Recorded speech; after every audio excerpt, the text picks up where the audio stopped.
You haven't used your bike for a while, or it's been stored over the winter, you've seen the better weather and you're thinking of using it again.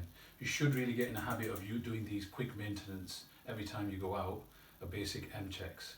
But this video should cover most of the things. If your bike's been in storage and you wanted to use it again, make sure that it's safe to use.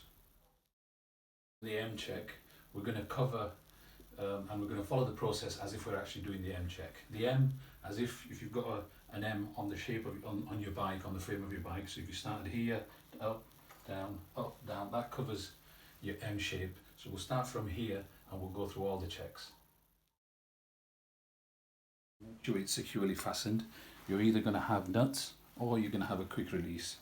So just make sure the back wheel is securely fastened and you're ready to go. That you've got none missing and that they're all correctly tensioned.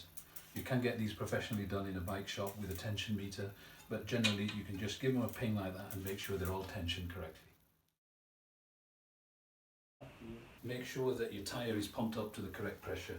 The pressure, it differs from tyre to tyre. It'll usually be written on your tyre wall. While you're checking the tyre wall, it's a good idea just to check all around the tyre, make sure there's no signs of wear or any deep cuts or anything that suggests you need to change your tyre. Now, to pump up the tyre pressure, get into your valve, and you'll have two types of valves. This one, a Presta, usually on the road bikes. Just undo that little brass nut, put on the correct valve on your bike pump and inflate it. Or you might have, usually on the MTBs, the mountain bikes, you might have something that's more similar to the car valves. One of them, that's called a Schrader. Now on your bike pump, you might have one of these. The smaller one is for your Presta and the bigger one is for your Schrader. And make sure that your tyres are pumped up to the correct pressure. While we're here, again, not generally checked on the M check, but it's a good idea if it's been in storage for a while just to check your rear mech and the hanger. So this is your rear mech or your rear derailleur, which controls your gears, and that is your hanger. Now if that's been in storage, or if you've thrown it in your car, or if it's taken a knock, that might get bent and it won't shift correctly. That'll probably be the best case scenario. The worst case scenario, if it's bent too much inwards, it might send your derailleur into the spokes. So if you haven't seen it for a while, just double check that. Plenty of time here. This is where all your drivetrain is, all the very important components are, so we're still here. Now, once you've done all of that, just either pick up the back of your bike, or if it's in a stand, it's a lot easier, and give it a spin. And make sure that it's spinning freely without any rubbing. Might be two reasons. If it's stopping too soon, your brake pads might be rubbing against your rim and they might need adjusting, or you might have bearings that need attention. Now that's a bit of an in-depth video, we're not going to go into there. You might need your local mechanic to have a look at that. But if your bearings are gone, if you haven't got any rubbing on your brakes and the wheel's stopping prematurely, not just spinning free, then you might need to have a look at your bearings. Finally, we've moved on from the back wheel. We're going to have a look at the frame. Now, if you're looking at the frame, the seats stay and the chain stay. We might as well check the rest of the frame. Make sure there's no cracks, no bends or any kind of damage to the frame itself. Just give that a full check over. Okay, onto the seat now. Very important component. You're going to spend a lot of time in it. Firstly, make sure that the bolt securing the seat post is correctly secured. And there's also separate bolts that put the saddle onto the seat post. So make sure they're adjusted and set correctly. Somebody may have adjusted it, or you're in storage, you might have put it away, or to put it in your car, you might have adjusted the height. So make sure you adjust the height. One very important thing, make sure you don't exceed. There's usually a line at the bottom of the seat post. Make sure you don't exceed it. You don't want to pull it too far out, because that could be catastrophic. It could just break on you.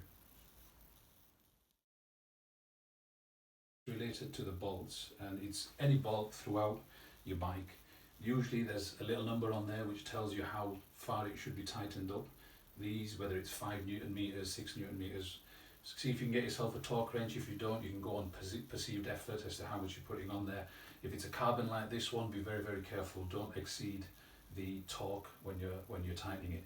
Another thing, and that goes throughout the whole bike, so whether it's the stem bolts, whether it's any other bolts on your bike, don't exceed the recommendations that the manufacturer stated on there.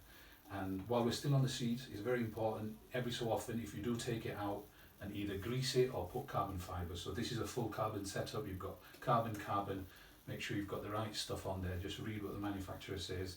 If it requires grease, then grease it. If it's carbon fibre, then fibre it. The chain, again, a very important component. Make sure it's clean, make sure it's correctly lubed. Use the lube that the oil, which whatever manufacturer recommends. Now there's different preferences on there. You could probably dedicate a whole video just to that. So whether it's dry, whether it's a wet oil, whether it's wax, whatever it is that you prefer, make sure it's nice and clean and correctly lubed up. Okay, next one is pedals, cranks and your chain rings. Just check your pedals, make sure they're attached securely. If you've got any too much movement in there, you can strip the threads out of your crank arms and make sure they're not too loose. There's bearings in there, they sometimes need to be lubricated, but make sure they're spinning freely, both sides. Make sure your cranks aren't moving. You might have an issue with your bottom bearing. Again, we could dedicate a full video to that. That's not what this is for, this is just a quick check. If you've got sideways movement in your crank arms, could indicate a lot of issues there, mostly bottom bearings, but that will tell you. And then your chain rings as well. Just make sure all your chain rings are nice and clean and there's no defects, no massive bends on them. Now on this you can't actually see it, but on many of the bikes you can't see it from this side, but you've got chainring bolts. What I recommend is make sure your chainring bolts are correctly torqued up. You don't need to do this every time, but every so many hundred miles, just check that your chainring bolts are still on there and they're still tight. Right, we're going to move on to the bars. Major contact point, you spend a lot of time here, whether it's on top, down here, or on the bars itself. Make sure your grip's nice, it doesn't need replacing. If it's too far worn, then replace that whilst you're here. Make sure they're nice and secure, so check all your bolts. Hopefully previously you will have checked the frame up until this point anyway, so make sure all of these bolts are secure, make sure these bolts are all secure. What you want to do is, while it's on the floor, just grip your front wheel and then see if you can move the bars. Now if you can move the bars independently of the wheel, you know that something needs to be adjusted, so you're going to have to adjust your stem bolts here. Okay. Next is, you want to make sure that the operation of your steering is nice and smooth. Now you've got bearings both at the top here and at the bottom, and sometimes they can get worn out, or in storage if you've neglected it, or if there's been some moisture penetration, they're going to all seize up. So just make sure it's nice and smooth. You should be able to move them freely without any resistance. But secondly, you shouldn't have so much play where you can rock it. Now you can test that by putting it on the floor, applying your front brake and just rocking it, and see if there's any rocking movement from either the top or the bottom of your steer tube here. Very important component are your brakes. You need them to be able to stop you. So what we're going to check on the brakes, make sure that your pads are okay, make sure they can stop you. While the bike is on the floor, move the bike forward and apply your front brake, move it backwards, apply your back brake and make sure that it's stopping you. You could make adjustments, make sure that the actual caliper is centered on your rim, and just check over your cables. There's plenty of ways of adjusting them, and there's a full video dedicated just to brakes, but there's usually barrel adjusters, this type, or you might have the MTB type where you've just got the normal brake levers and there's usually a barrel adjuster on them. But adjust them, check them and make sure that they're working.